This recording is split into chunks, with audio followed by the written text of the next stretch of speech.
Hello दोस्तों। Welcome to finance with Rishabh. आज मैं आपको बताऊंगा टॉप 3 मीम कॉइन्स जिनमें मैंने पर्सनली इन्वेस्ट किया है। डिस्कस करेंगे कि इनमें मैंने क्यों इन्वेस्ट किया और मेरा हर कॉइन का पर्सनल टारगेट क्या है। मैं कोशिश करता हूं कि आपके लिए ज़्यादा से ज़्यादा फैक्ट्स लेके आऊं, ज़्यादा से ज़्यादा डेटा लेके आऊं। तो अगर आपको मेरी रिसर्च अच्छी लगती है तो please like the video. Let's get into it.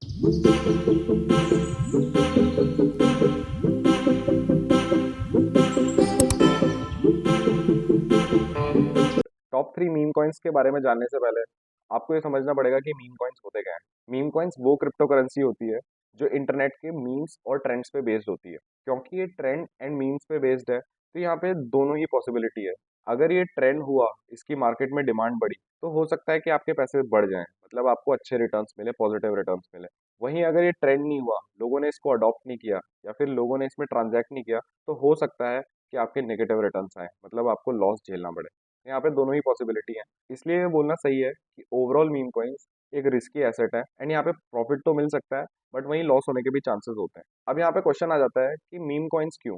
Crypto currency में तो और भी बहुत सारे कॉइन्स हैं, बिटकॉइन है, इथीरियम है, सोलाना है, बट मीम कॉइन्स ही क्यों? तो यार, meme coins and traditional cryptos, इनमें एक बहुत बड़ा डिफरेंस है, that is called as deflation.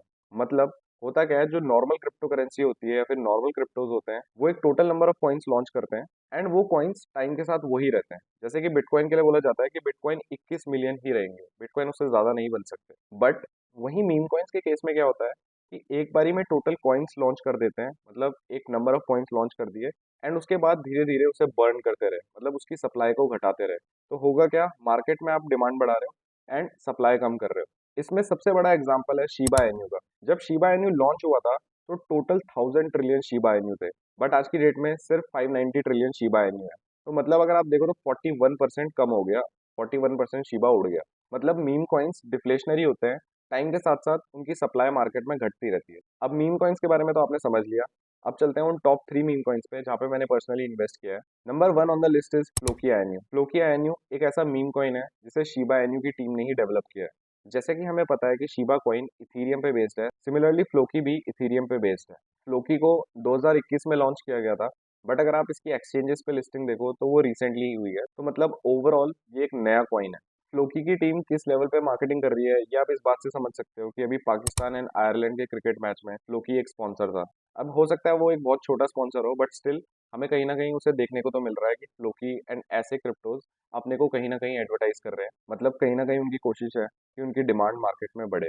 जो फ्लोकी कॉइन है वो प्रेजेंटली 4 प्रोजेक्ट्स पे काम कर रहा है। सबसे पहला है एक एनएफटी गेमिंग मेटावर्स। मेटावर्स हमें पता है काफी ट्रेंडिंग है एंड गेमिंग तो हमेशा से ट्रेंड में रहती है।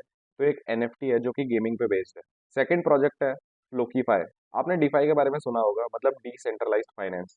फाइनेंस बेसिकली बैंक करते हैं, मतलब आपको कभी लोन चाहिए या फिर आपको पैसा लेंड करना है तो आप बैंक के पास जाते हो। अब ये जो बैंक्स होते हैं वो कंट्रीज पे बेस्ड होते हैं, मतलब जैसे आईसीआईसीआई बैंक हो गया, एसबीआई बैंक हो गया। लेकिन जो डी फाई प्रोडक्ट्स होते हैं, दैट इज डिसेंट्रलाइज्ड फाइनेंस, वो ग्लोबली चलता है। मतलब मैंने यहाँ से पैसा लगाया, किसी ने कहीं इटली में बैठ के बोरो किया, तो ये सब चलता है, दैट इज डिसेंट्रलाइज्ड फाइनेंस। तो इनका एक प्रोजेक्ट है दैट इज फ्लोकीफाई। फ्लोकीफाई भी एक टाइप का डीफाई प्रोडक्ट है। तीसरा इनका प्रोजेक्ट है NFT called Floki places. And चौथा प्रोजेक्ट है कंटेंट एंड एजुकेशन प्लेटफॉर्म, जिसको ये बोलते हैं यूनिवर्सिटी ऑफ फ्लोकी। तो 4 प्रोजेक्ट्स ओवरऑल चल रहे हैं। अब इनकी प्रोग्रेस तो हमें टाइम के साथ देखने को पता चलेगी। अगर हम फ्लोकी के प्राइस की बात करें तो आपको स्क्रीन पे आ जाएगा, ये अभी चल रहा है 0.000195 का। एंड अगर आप इसका ऑल टाइम हाई देखोगे तो इसने करीब करीब 30 पे ये गया था, 0.0030। मतलब अगर मैं बोलूँ तो 50% अभी से ज्यादा प्राइस। वहीं आप फ्लोकी का मार्केट कैपिटलाइजेशन देखोगे तो ये $1.8 बिलियन है।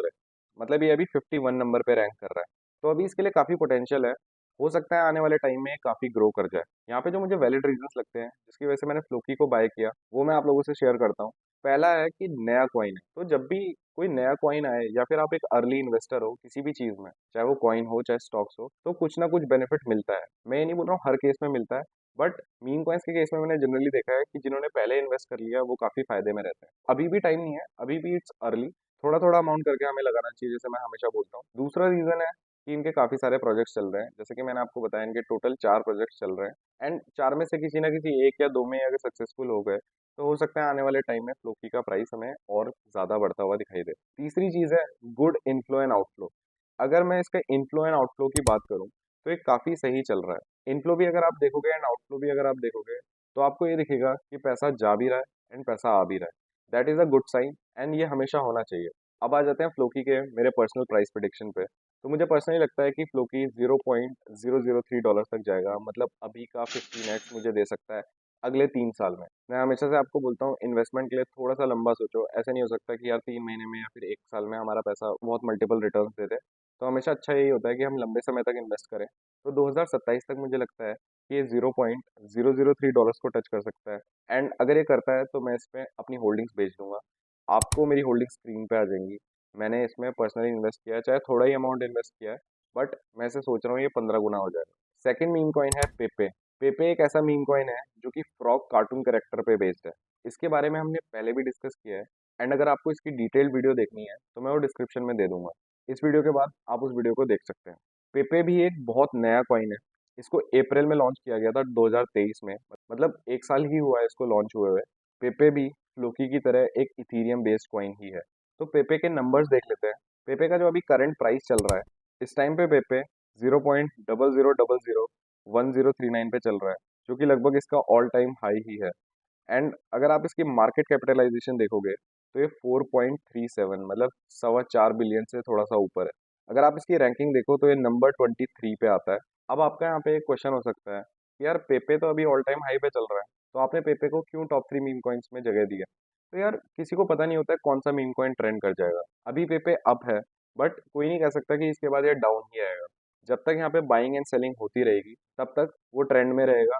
एंड हो सकता है कि उसकी डिमांड बढ़ती रहे टाइम के साथ। जो मुझे पर्सनल रीजंस लगते हैं जिसकी वजह से मैंने पेपे में इन्वेस्ट किया है, सबसे पहला तो सेम है कि ये एक नया कॉइन है। जैसे कि मैंने आपको बताया 1 साल पहले ही लॉन्च हुआ है, तो नए इन्वेस्टर्स को हो सकता है काफ़ी फायदा देखने को मिले। दूसरी चीज़, ये भी इथीरियम बेस्ड है तो रिलायबल है। इथीरियम जैसे कि हमें पता है मार्केट कैपिटलाइजेशन के हिसाब से नंबर 2 का कॉइन है एंड काफ़ी रिलायबल एक ब्लॉकचेन टेक्नोलॉजी है। तो उसी पे बेस ये मीम कॉइन्स है, इसीलिए कहीं ना कहीं रिलायबिलिटी भी एक फैक्टर है जिसकी वजह से मैंने इनमें इन्वेस्ट किया है। एंड तीसरी बात है अच्छा इनफ्लो एंड आउटफ्लो। पैसा आ भी रहा है एंड पैसा जा भी रहा है, लोग खरीद भी रहे हैं, लोग बेच भी रहे हैं, तो एक बहुत अच्छा साइन है। इसीलिए मुझे लगता है पेपे में एक लॉन्ग टर्म इन्वेस्टमेंट से हो सकता है एक मल्टी बैगर बन के निकले आने वाले 3 से 4 सालों में। अब मैं आपको बताता हूँ कि मेरा पर्सनल क्या प्रिडिक्शन है, मुझे क्या लगता है पेपे कहाँ तक जाएगा।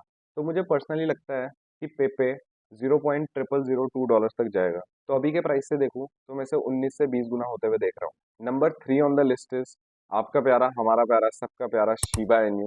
शिबा एन्यू एक पुराना मीम कॉइन है, बट आप कुछ टाइम से देखोगे तो ये ऊपर नीचे चल रहा है। मार्केट कैपिटलाइजेशन के हिसाब से शिबा एन्यू टॉप 15 में आता है, मतलब ये एक बहुत ही पॉपुलर क्रिप्टो करेंसी है। तो शिबा एन्यू का जो करंट प्राइस है वो है $0.00002321। एंड अगर मैं इसका रीसेंट हाई देखूं, ये अभी इसने कितना टॉप किया था, तो ये .00003500 तक गया था इसके लगभग। तो अगर आप ओवरऑल देखोगे तो 50% अभी के प्राइस से ज़्यादा ये ऑलरेडी टच कर चुका है पिछले 2-3 महीनों में। वहीं मार्केट कैपिटलाइजेशन की बात करें तो ये $13.67 बिलियन का इसका मार्केट कैपिटलाइजेशन है, जो कि नंबर 11 पे इसको रखता है। यहाँ पे काफ़ी लोग ये पोस्ट कर रहे हैं कि Shiba Inu is dead, Shiba Inu खत्म हो गया, अब शिबा इनू रिटर्न नहीं देगा। तो यहाँ पे मेरे क्या रीजंस हैं मैंने शिबा को क्यों अभी तक होल्ड करके रखा है। तो सबसे पहली बात है मार्केट अडॉप्शन। शिबा एक ऐसा मीम कॉइन है जिसका टाइम के साथ मैंने देखा है कि मार्केट में अडॉप्शन एंड लोग इसमें ज़्यादा से ज़्यादा इन्वेस्ट कर रहे हैं, मतलब ज़्यादा नंबर में लोग इसमें इन्वेस्ट कर रहे हैं, अलग अलग कंट्रीज से इन्वेस्ट कर रहे हैं। एंड अगर आपने हमारी लेटेस्ट वीडियो देखी होगी तो उसमें हमने ये बताया था कि फ्रांस में कुछ रिटेल स्टोर्स में बाइनेंस पे के थ्रू आप शिबा इनू में पेमेंट कर सकते हो। तो ये तो थी अडॉप्शन की बात। दूसरा की रीजन है शिबेरियम। शिबेरियम एक लेयर 2 सॉल्यूशन है जिसका मेन काम है इथीरियम, जो कि एक लेयर 1 ब्लॉकचेन टेक्नोलॉजी है, उसके प्रोसेस को इजी करना एंड उसकी स्केलेबिलिटी को बढ़ाना। हम ये डिस्कस कर चुके हैं कि layer 1 solution and layer 2 solution क्या होता है। अगर ब्रीफ में बताऊं तो लेयर 1 सॉल्यूशन बड़े सॉल्यूशन होते हैं जैसे कि बिटकॉइन, इथीरियम। वहीं लेयर 2 सॉल्यूशंस ऐसे सॉल्यूशन होते हैं लाइक शिबेरियम, पॉलीगन, जिनका काम होता है कि लेयर 1 सॉल्यूशन की स्केलेबिलिटी को बढ़ाना एंड उनके जो प्रोसेस में कॉम्प्लेक्सिटी होती है उसको कम करना। तीसरी बात है अच्छा inflow and outflow. Shiba Inu में भी इनफ्लो एंड आउटफ्लो अच्छा है। मीम कॉइन्स में ओवरऑल देखें तो इनफ्लो एंड आउटफ्लो जनरली ठीक रहता है। कुछ टाइम आ सकता है जब बियर मार्केट होती है, मतलब मार्केट लगातार क्रैश करती है, तब आप देख सकते हो कि सप्लाई एंड डिमांड में काफ़ी फर्क होता है, लोगों का सेंटिमेंट हिट हो जाता है। यहाँ पे अगर हम बात करें शिबा इनू के CFJ इंडिकेटर की, तो अभी इसका CFGI 50% पे चल रहा है, जो कि एकदम न्यूट्रल है।